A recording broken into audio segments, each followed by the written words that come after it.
सदैव दिन बना रहे ऐसा असंभव, और सदैव रात बनी रहे ऐसा भी असंभव। तो इसीलिए भगवान ने अर्जुन जी से कहा, तुम युद्ध करो, सुख दुखे समय कृत्वा लाभा लाभो जया जय।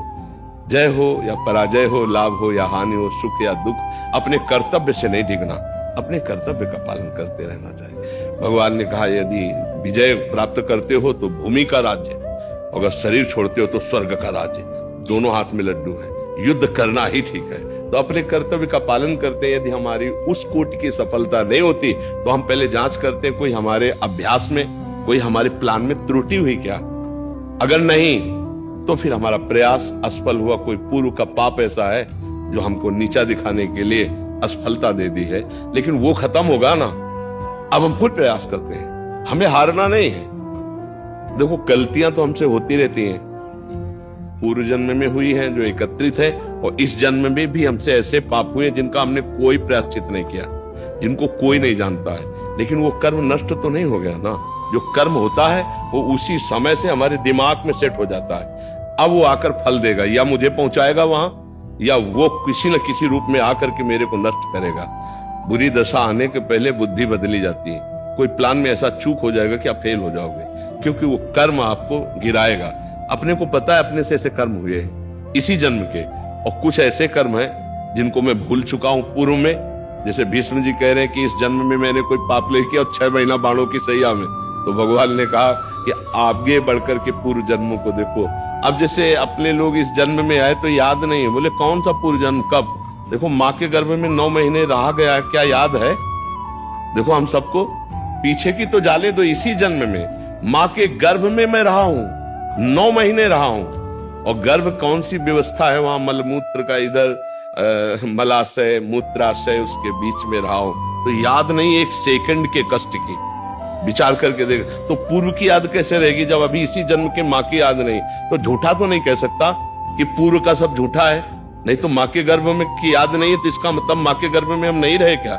रहे, लेकिन मुझे याद नहीं है। ऐसे पूर्व जन्म में होगा, क्योंकि मैं अविनाशी हूं, ये शरीर विनाशी है। तो पूर्व में भी कोई पाप हुए होंगे तो भोगना तो हम ही को पड़ेगा ना। शरीर कुछ भी बदल ले, भोगना तो, कपड़े कुछ भी आप बदल लो, अगर अपराध किए हो तो आपको दंड भोगना पड़ेगा। तो अब वो वेश तो वो है, ऐसे वेश तो पुरुष का आ गया, इस रूप का आ गया, लेकिन इसके अंदर जो बैठा जीवात्मा है वो किसी और शरीर से पाप किए है, तो भोगना तो उसी जीव को पड़ेगा। शरीर भले अलग है लेकिन दंड तो उसी को मिल रहा है ना। अब आप अपने को नहीं जानते, आप अपने को शरीर मानते हैं, इसीलिए लगता है मैंने तो कोई पाप नहीं किया। लेकिन आप नहीं, आप शरीर नहीं है। आप जो अंदर पावर है वो पावर वहां भी वही था और यहां भी यही है, केवल शरीर बदल चुका है। तो इसलिए हमें बहुत धैर्य पूर्वक रहना चाहिए। असफलता हमारे ही किसी कर्म का परिणाम है और सफलता हमारे ही कर्म का परिणाम है। तो फिर ईश्वर का भजन किस काम का? इन सफलता और असफलता दोनों से बड़ी एक सफलता है जिसे भगवत प्राप्ति कहते हैं, जिसे समता कहते हैं, जो दुख और सुख में भी तुम्हें डिगने नहीं देगी। वो भजन है जो इस जन्म में हम ऐसा कर ले कि हम ऐसे महान बन जाएं कि मृत्यु का भी न भय रह जाए, न हार का भय रह जाए, न लौकिक सुख का भय रह जाए। एक अद्भुत आनंद, एक भगवदा आनंद, और हम इस जन्म के बाद भगवान से मिल जाएं। अब हमारा जन्म हो तो भगवान के साथ जन्म हो, हमारा जन्म हो तो कर्म बंधन से युक्त नहीं। जैसे जेल में दोनों रहते हैं, जेलर भी और कैदी भी, नहीं तो जेलर और कैदी के रहने में बड़ा बड़ा अंतर है। नहीं, तो हम कैदी बन के संसार में ना हमें जेलर के रूप में आ गए। हम कर्म बंधनों से युक्त होकर नहीं, कर्म बंधनों से मुक्त होकर फिर जो सेवा भगवान करवाए वो सेवा करेंगे, पर कर्म बंधनों से युक्त होकर, मृत्यु से भयभीत होकर, भोगों के गुलाम बनकर हम ना आवे। अभी हम भोगों के गुलाम, जो भोग चाहता है, काम क्रोध लोभ मोह मद मत्सर, ये हमको रौंदे दे रहे हैं। ऐसा नहीं, तो हम भजन के बल से ऐसे महान बने कि हम अपने मन को अधीन कर ले, भोगों के अधीन रहे, अब भोग हमारे अधीन हो। हम जो चाहे, जैसा चाहे वैसा वर्ताव हमारे अंदर का सिस्टम करे, वो भजन से होता है। इसीलिए राधा राधा रटते रहो और जन्म सफल हो जाए कि हमें अब मृत्यु का भय न रह जाए। तभी तो जन्मदिन। वैसे जन्मदिन का मतलब है 60 वर्ष गए माइनस ले।